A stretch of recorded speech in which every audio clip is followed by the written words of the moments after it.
Juliet warns her roommate. Don't fall for black men. Excuse me, I'm looking like for her the heart visitor is a parking. crime scene she refuses to reopen. 5 minutes later, a tall black trauma nurse with tired eyes and a soft, undoing smile knocks on their door. By the time she realizes her fear has been lying to her, it might already be too late to stay away. Before we dive in, make sure to hit subscribe, tap like, and share this video. The more voices we reach, the louder these stories become. And drop your city in the comments. Let's see where love finds us. Juliet stood at the kitchen counter, fingers clenched so tight around her wine glass she could feel the stem biting into her skin. The cheap overhead light buzzed, casting a pale yellow glow over the small apartment, over the stack of unopened mail, the half-washed dishes, the sticky ring on the counter from that morning's coffee cup. Her reflection in the microwave door stared back at her, thick, curvy, and exhausted. Her off-white tank top clung to her full breasts, the fabric straining just a little when she moved. Soft, high-waisted shorts hugged her hips and thick thighs, the kind of shorts that made her feel sexy on normal days. Tonight she just felt exposed. "Lily, I'm serious," she said, her voice low and rough around the edges. "Don't fall for black men." Lily's spoon clattered against the cereal bowl. "Whoa." She turned in her chair, dark hair pulled up into a messy knot, eyes wide. "Jules, what?" Juliet flinched at the disbelief in her tone. She heard how it sounded, ugly, blunt, wrong. It tasted bitter in her mouth the moment the words were out.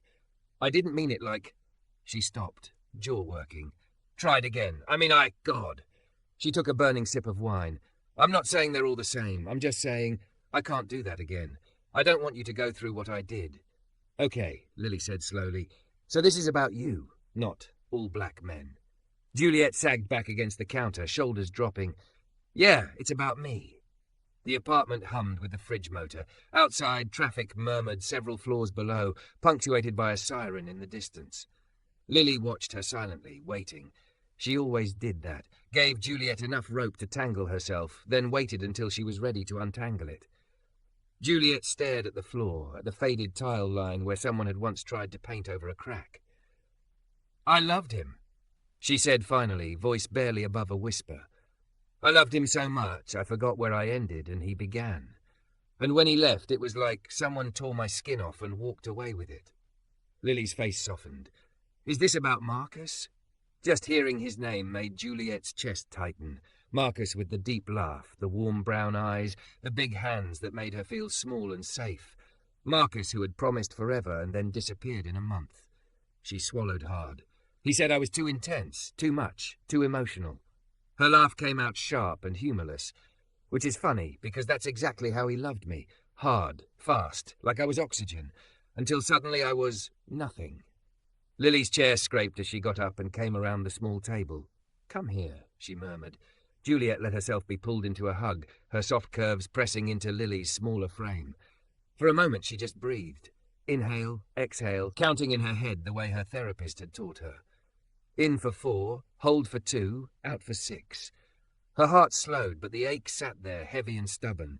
She pulled back, wiping under her eyes before any tears could actually fall. "He's the reason I can't." She gestured vaguely, as if the apartment air could explain what her words couldn't. "Black, white, whatever. I just don't trust myself when I feel that much. And the last time I did, it was with him. So when I say don't fall for black men, I mean don't fall like I did. Don't lose yourself." Lily leaned her hip against the counter, arms folded. "You realize the way you said it is still messed up, right?" "I know," Juliet winced. "I heard it as soon as it came out. I panicked. I don't want some charming guy moving in next door and you disappearing into him the way I did." "Next door?" Lily's eyebrows lifted. "You mean the new neighbor they're bringing in tomorrow?" Juliet nodded, swallowing the tightness in her throat. "The super said he's moving into 3B. Single guy, works late, quiet. You know how that goes. Quiet usually means mysterious, and mysterious is catnip to you." Lily laughed softly. "You're one to talk. Miss, I can fix him with my love." "Never again," Juliet muttered, but her lips twitched. Lily's gaze softened. "Jules, you got hurt. That doesn't mean every black man is Marcus, or that your heart is broken in some permanent way. It just means you trusted the wrong person. That's on him, not on his skin color." "I know," Juliet said again, softer this time. "I do know that. It's just Easier to slam a door on a whole category than admit I still don't trust my own judgment. Lily studied her face, the glossy blonde waves falling over one shoulder, the curve of her waist, the way her hazel eyes kept jumping to the door like she expected the past to walk through it. Maybe, she said gently, the problem isn't black men. Maybe the problem is any man you let become your whole world.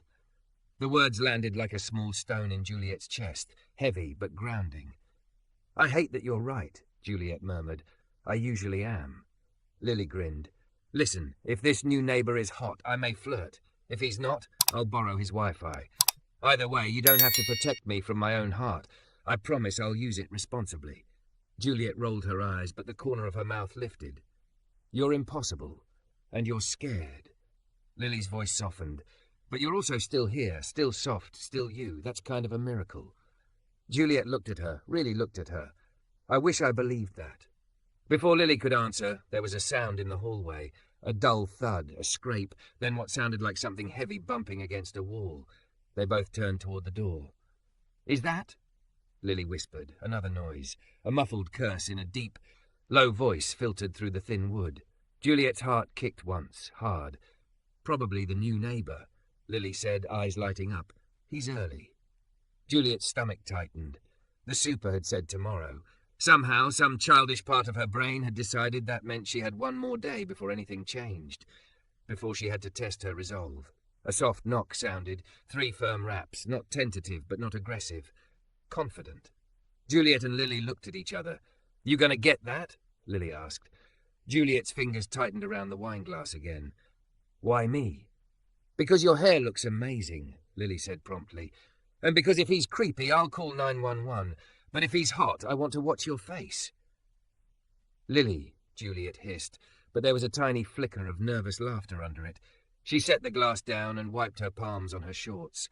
Her heart was beating too fast, but she told herself it was just because she hated unexpected visitors, not because of what she'd just said, not because the word black was still buzzing in her head like a neon sign. Another knock, a little softer this time. Hey, a voice called through the door, low and warm. Sorry to bother you. I'm your new neighbour. Got a quick question about the parking situation. Lily mouthed, parking situation, then wiggled her eyebrows. Juliet swallowed. She walked to the door, each step feeling heavier than it should. Her hand hovered over the deadbolt for a second longer than necessary. She could pretend she wasn't home. She could ignore him. She could protect her heart in the simplest way possible by refusing to open the door. But that's what Marcus had done to her, in the end. Shut her out without warning, without explanation. The idea of becoming that kind of person, even out of self-defense, made something in her recoil. Juliet twisted the lock and pulled the door open. The hallway light framed him from behind, casting a faint glow around his shoulders. He was tall, easily over 6 feet, with broad shoulders filling out a dark, fitted t-shirt, the fabric stretching just a little over his chest. His skin was a deep, rich brown, smooth and warm-toned. Short black curls faded neatly at the sides of his head. His jaw was strong, dusted with the kind of trimmed beard that made his lips look even fuller. He held a cardboard box in one arm, bicep flexed under the weight. The other hand rested casually on his hip. His eyes, dark, steady, intelligent, lifted to meet hers. For a second, Juliet forgot how to breathe. Hey, he said, breaking into a smile that was somehow both shy and sure of itself. I'm Noah. Noah Carter. I just moved into 3B. His gaze flicked over her face, down to the way her tank top curved around her, then quickly back up, as if he'd caught himself staring and didn't want to be disrespectful. The brief flash of appreciation in his eyes made heat pool low in her stomach. Juliet opened her mouth. Nothing came out. Behind her, Lily coughed pointedly. Juliet jerked slightly, forcing air into her lungs. I'm Juliet. 3A, this is our place. She winced internally. Our place. Really. Noah's smile widened, slow and warm. Nice to meet you, Juliet, from 3A. His voice was deep, with a hint of a laugh resting in it. Sorry to drop by so late. The super mentioned there's some weirdness with the parking passes, and your apartment's listed as the contact. I can come back tomorrow if this is a bad time. His politeness, his calm, the way he stayed in the hallway instead of leaning into her space, it all clashed violently with the stereotyped danger her fear had painted in her mind. He was just a man a tired one from the look of him, moving boxes, asking about parking, trying to be decent. Juliet realized she was staring. "Oh, no, it's fine," she said quickly. "We're up anyway, right, Lily?" Lily's voice floated from the kitchen, very awake, very available to discuss parking. Noah chuckled, looking past Juliet for a second. "Good to know." Juliet felt her cheeks warm. Come in for a second? I can grab the paperwork from the drawer." As the words left her mouth, her own warning echoed in her head. Don't fall for black men. But Noah just shifted the box in his arms and nodded. "If you're sure I'm not intruding." Juliet stepped back to let him in, her heart pounding for reasons she refused to name.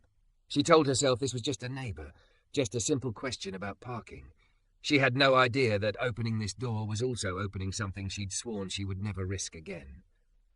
The first thing Juliet noticed once Noah stepped inside wasn't the size of his shoulders or how his t-shirt clung to his arms. It was his smell, clean and warm, like soap and something faintly spicy she couldn't name.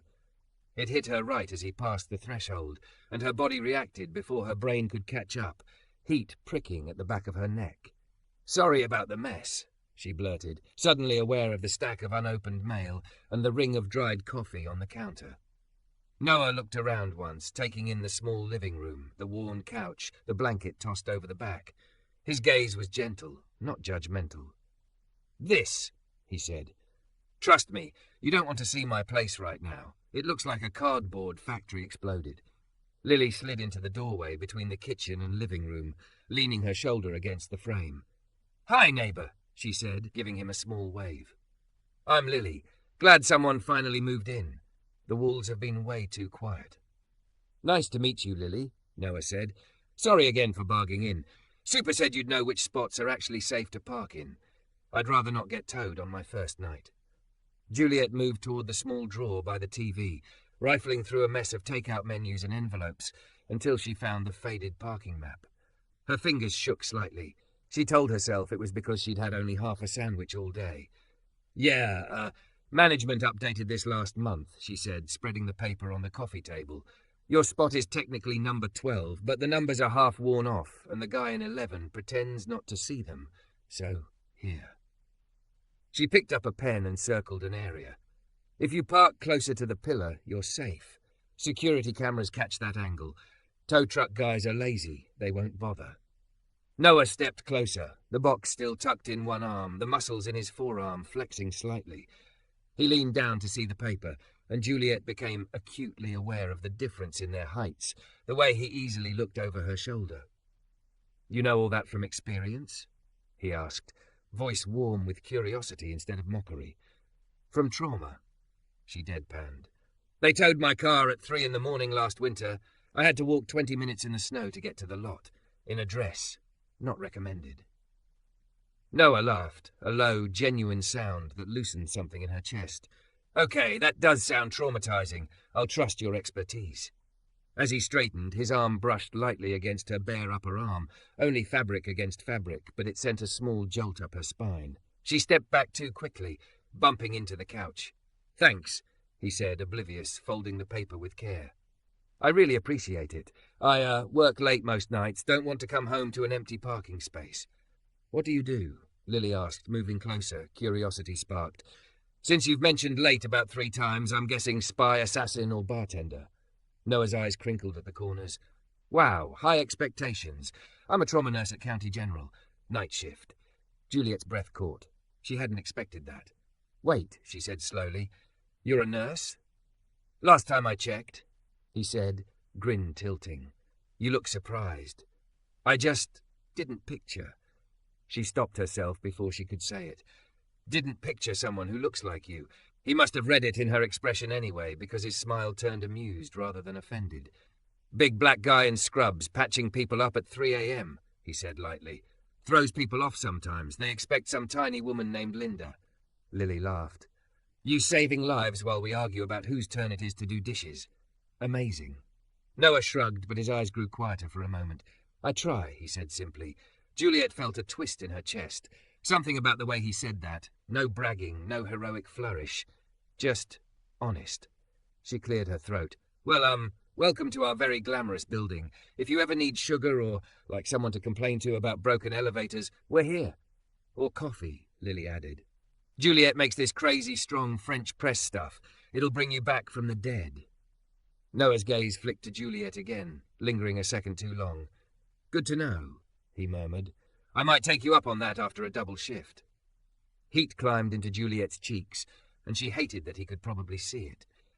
We should let you finish moving, she said quickly. It's late. Yeah, he agreed. I've got about 10 more boxes in the car, mocking me. But thanks for the help, really. He lifted the folded map. You two just saved me a lot of swearing. He stepped back toward the door, then paused. I'm thinking of ordering pizza once I get the basics unloaded. If either of you want a slice, just knock. 3B, open door policy, unless I'm naked. Then please ignore this invite. Lily snorted. Juliet choked on a laugh. Good to know where the boundary line is, she managed. Noah's smile curved, softer now. Night, Juliet. Night, Lily. Night, they said almost in unison. The door shut with a soft click. Silence settled over the apartment. Lily waited exactly 3 seconds before turning on her, eyes blazing. Juliet Ann Hale, she hissed. You owe me an apology. Juliet blinked. For what? For that dramatic little speech about don't fall for black men when literally the first one who knocks on our door is a walking antidote to your trauma and you almost combusted on the spot. I did not combust, Juliet protested weakly. Lily stared at her. Girl, you forgot your own name for like 5 seconds. Juliet pressed a hand over her face. He's just nice and tired and polite. And tall, Lily added, and fine, and a trauma nurse. She flung her hands up. This man sees people on their worst days and still chooses to show up at night and try again. That's not Marcus. The name hit Juliet like it always did, a quick, sharp ache right under her ribs. She sank onto the couch, her body folding in on itself despite her curves. It doesn't matter, she muttered. I'm not doing this again. Doing what? Lily pressed, taking the armchair across from her.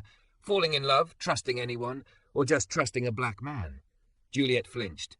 Don't do that. Do what? Lily's voice softened, but she didn't back off. Let you hide behind a sentence you know isn't fair. Juliet stared at her hands, at the faint wine stain on her thumbnail. I felt safe with Marcus, she whispered, until I didn't. Until he took that feeling and used it like a weapon. I don't trust myself not to mistake intensity for safety again.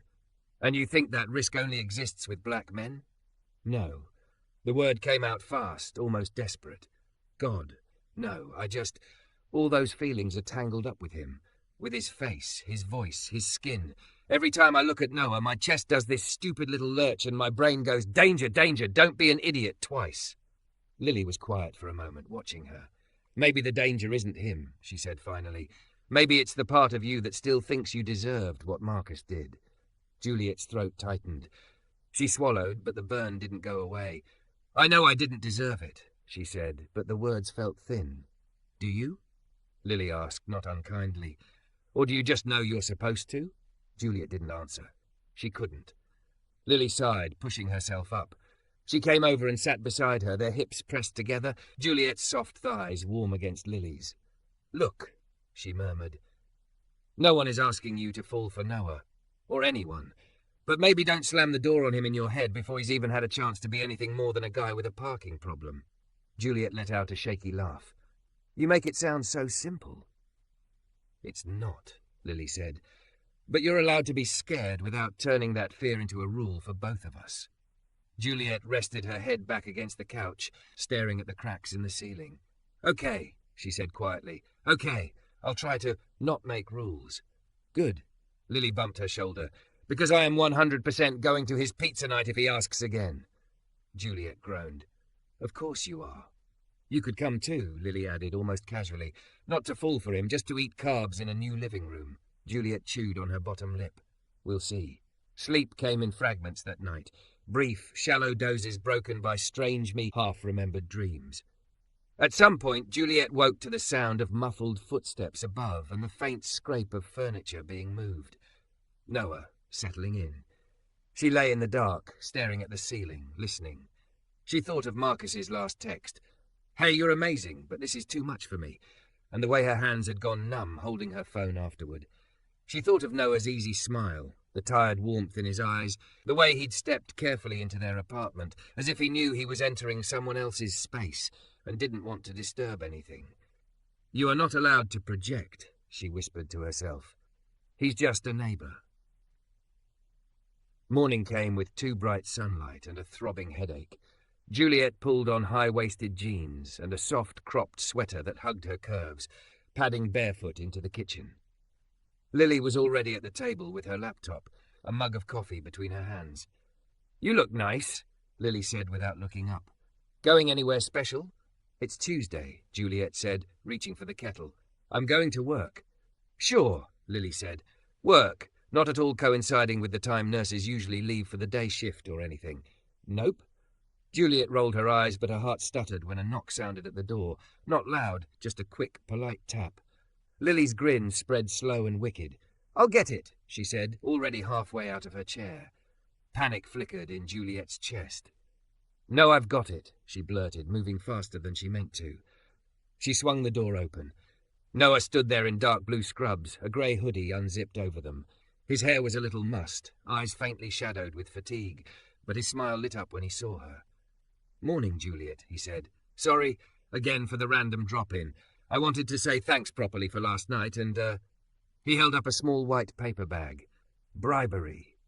The smell of fresh croissants drifted out, buttery and warm. Juliet's stomach growled audibly. She stared at the bag, then at him. "God help us," Lily muttered from the table, not nearly as quiet as she thought she was. "He brings pastries." Juliet's heart, traitorous thing that it was, did that stupid little lurch again. She thought of her warning, harsh and clumsy. She thought of how his eyes crinkled when he smiled. "Do you have a minute?" Noah asked gently. "Or are you rushing out?" Juliet felt the crossroads in the space between them. Small, ordinary, wrapped in paper that smelled like butter. Her fear stood on one side. On the other, something she hadn't felt in a long time.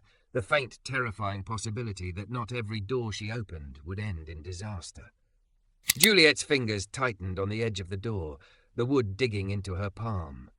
For a heartbeat, she just stood there, suspended between two lives. The one where she kept things simple and safe and small, and the one where she said yes to the man holding croissants and something far more dangerous. She thought of Marcus's last text, the way it had burned through her, hollowing her out. Thought of nights spent replaying every conversation, wondering when she'd become too much. Noah shifted his weight, misreading her silence. "Hey," he said softly, voice lower than the hallway's hum. "No pressure. I know it's early. I can just—" "Come in," she blurted, cutting him off. "I mean, if you want to. We have coffee, and a table that's mostly clean." His shoulders relaxed, relief flickering across his face. Coffee sounds like heaven. She stepped back and he entered, the smell of butter and warm paper filling the apartment. Lily had already slid her laptop aside, eyes bright with smug satisfaction. "Croissants?" Lily asked. "You trying to make us fall in love with you, or is this just your standard neighbourly charm?" Noah laughed quietly as he set the bag on the table. "Standard charm," he said. "If I were trying to make you fall in love, I'd bring donuts too." Juliet snorted despite herself, the sound surprising her. "Bold strategy," he shrugged, moving with the tired grace of someone used to squeezing life into odd hours. Up close in the morning light, the faint smudges under his eyes were more obvious, but they made him look softer, more human. "Rough night?" she asked, pouring coffee into 3 mismatched mugs. He hesitated, just for a second. "Yeah," he said, "we lost a kid around 3. Drunk driver." His jaw tightened briefly, then eased. It was a lot. Juliet's hand stilled on the coffee pot. "I'm sorry," she said quietly. "Me too," he replied, accepting his mug. "Sometimes it feels like I'm just stitching people up for a world that's determined to break them again." The words landed in her chest with a weight she recognized. She glanced at him, wondering if he meant more than he was saying. Lily, sensing the shift, softened her tone. "How do you do it?" she asked. "Go back night after night?" Noah wrapped his hands around the mug as if soaking up its warmth. "I remember the ones who walk out," he said. "The ones who come back a year later with a scar and a smile and say, 'You don't remember me, but you saved my life. It ruins me and fixes me at the same time.'" Juliet swallowed hard. Something in her, raw and tired and still bleeding from old wounds, recognized that same fracture in him. Broken but functional. Hurt but still showing up. "You must be exhausted," she said. He smiled faintly. "That's one word for it. I'm off tonight, though. My version of a weekend." He took a careful sip of coffee. Figured I'd start it with bribery. Juliet tore open the paper bag, the buttery scent almost dizzying. She handed a croissant to Lily, then one to Noah, then took the last for herself, the flaky crust warm against her fingertips. "So," Lily said, mouth already full, "tell us your tragic backstory, Noah Carter. Any broken engagements? Secret kids? An ex who'll show up at 2 a.m. begging for another chance?" Juliet shot her a look. Subtle. Noah chuckled, tearing off a piece of pastry. "No secret kids," he said. "No engagements. I did have an ex who said I cared more about my patients than I did about her, which wasn't true, but I did cancel a lot of dinners for emergencies. She called me a martyr and said she was tired of being second to strangers." The words hit Juliet like a mirror turned in her direction. Too much, too intense, wrong in the right ways. "Did you?" she asked before she could stop herself. "Put them first?" His gaze met hers, steady and unflinching. "Sometimes," he admitted. "Sometimes I did. Not because I loved her less, but because when you're holding someone's bleeding hand and their heart monitor is screaming, it's hard to say, 'Sorry, I have reservations.'" He shrugged. "I wasn't always good at balancing it, but I wasn't trying to hurt her." Something in Juliet's chest ached, recognizing that combination of good intentions and collateral damage. "What happened?" she whispered. "She left," he said simply. "Said she wanted someone who didn't come home smelling like antiseptic and grief." He smiled, but it didn't quite reach his eyes. "Can't blame her for that. Just wish she hadn't made it sound like compassion was a character flaw." Juliet stared at him, pulse thudding in her ears. In for 4, hold for 2, out for 6. Lily watched her, expression softening as the room settled into a fragile quiet. "I said something stupid last night," Juliet heard herself say. Lily's head snapped toward her. "Jules—" "It's okay," Juliet cut in, eyes never leaving Noah's. "I need to say it." He set his croissant down, giving her his full attention. "Okay," he said gently. "I'm listening." She took a breath that didn't feel like it fit in her body. "Before you knocked, I told Lily not to fall for black men." The words tasted like ash coming out this time, and I've been hating myself for it ever since. Noah didn't flinch. He just watched her, quiet, waiting. "I'm not—" She stopped, regrouped. "I'm not racist. At least I never thought I was. I don't think black men are anything as a group. It was just—" Her throat tightened. "The last man I loved was black. And when he left, I decided the safest thing was to put all that pain in a box with his face and his skin and label the whole thing dangerous. It was unfair. To you, to Lily, to everyone but him." The silence after her confession felt like standing on the edge of a cliff. Noah's gaze softened, some of the distance melting from his posture. "What did he do?" he asked quietly. "If you don't mind me asking." Juliet's fingers curled around her mug, nails digging into the ceramic. "He made me feel like home," she said. "Then he decided I was too much work to live in." Her lips trembled. She forced a breath in. "He left with a text. Said the way I loved him was suffocating, that he needed something lighter. Like I'd been this heavy coat he was proud to wear until the weather changed." Lily reached for her hand under the table, squeezing gently. Noah's jaw tightened, a muscle ticking near his ear. "I'm sorry," he said, voice low. "For what it's worth, that sounds like his limitation, not yours." She let out a humorless laugh. "Try telling that to my nervous system. It hears your voice, sees your face, and screams, 'Run!' And yet," he said softly, "you opened the door. Twice." Juliet's eyes stung. "I don't want to be the kind of person who hurts people because I'm hurt," she whispered. "So I'm sorry for what I said, for the way I thought it would be easier to make a rule than admit I'm scared." Noah was quiet for a long moment, studying her like something precious and fragile and stubbornly alive. "Can I be honest?" he asked. She nodded, throat too tight to speak. "When you said that," he admitted, "if I'd heard it out of context, it would have stung like hell. Might have written you off as someone I didn't need to know." His eyes didn't leave hers. "But I've seen enough people bleeding on stretchers to recognize fear when it walks into a room. I see yours. It makes sense. It doesn't make it okay, but it makes it human." Tears slipped down her cheeks before she could stop them. She swiped at them, angry with herself. "Hey, Noah murmured, leaning forward just slightly. You don't have to apologize for crying. I'm literally trained to handle bodily fluids. A startled laugh burst out of her, half sob, half snort. Lily snickered behind her hand. Juliet shook her head. You're ridiculous. Occupational hazard, he said. His expression softened even more. If it helps, I'm scared too. She blinked. Of what? You're the one who keeps knocking on the door of the emotionally unstable neighbor. Of letting someone see how tired I am, he said quietly. Of caring more than they think is reasonable. Of being left because I won't stop being the guy who runs toward emergencies. He exhaled slowly. I don't have a color-coded rule to hide behind. I just stay busy. Let my life be about other people's crises, so I never have to look too closely at my own. The confession sat between them like a third person at the table. So what do we do with all that? She whispered. He held her gaze.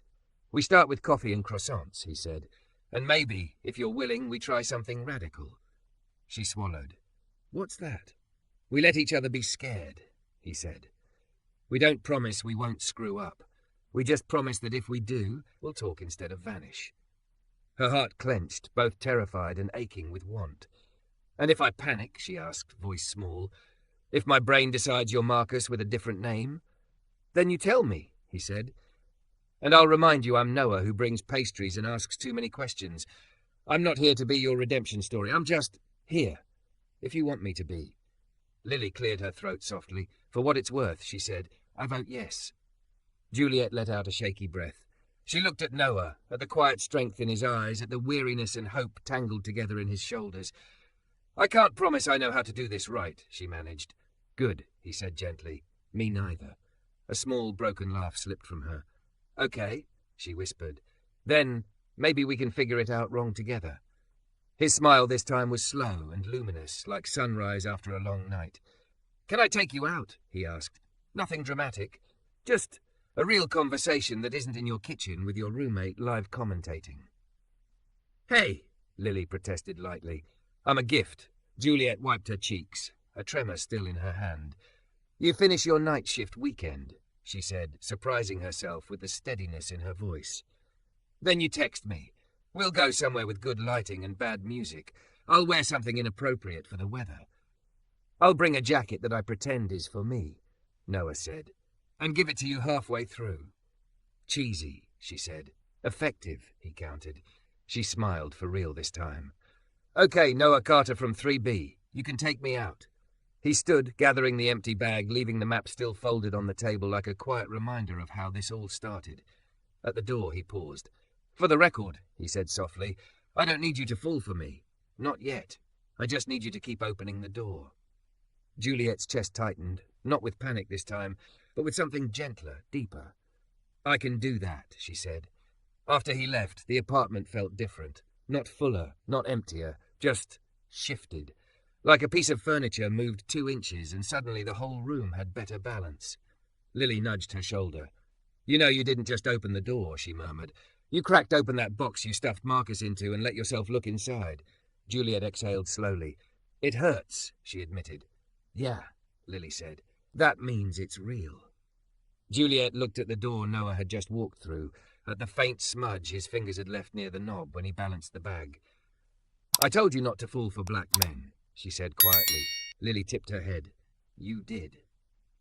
Juliet wiped the last dampness from her cheeks, a wry, fragile smile playing at her lips. If I ever say that again, she murmured, remind me that what I really mean is, don't fall for men who can't hold what you honestly feel. Deal, Lily said. And if you do fall for this one? Juliet's gaze lingered on the door a moment longer. Her heart thudded, not just with fear now, but with possibility. Then, she said softly, maybe this time he'll fall too.